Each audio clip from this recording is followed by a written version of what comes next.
আজকাল ভালোবাসাটাও না ভিক্ষার মতো হয়ে গেছে। একজন ভিখারির মতো ভালোবাসা চায়, আর অন্যজন ইচ্ছে হলে দেয়, না হয় সরিয়ে দেয়। কেউ একটু সময়ের জন্য নিজেকে উজাড় করে বসে থাকে, আর কেউ সে অনুভূতিগুলোকে অবহেলায় ফেলে রাখে।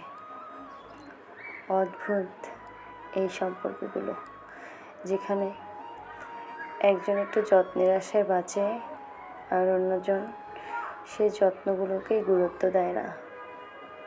তবুও মানুষ ভালোবাসে, কারণ হৃদয় কখনো হিসাব করে অনুভূতি দিতে শেখেনি। মানুষের দেওয়া এই কষ্ট বা প্রতারণা সাময়িকভাবে আমাদের থমকে দিতে পারে।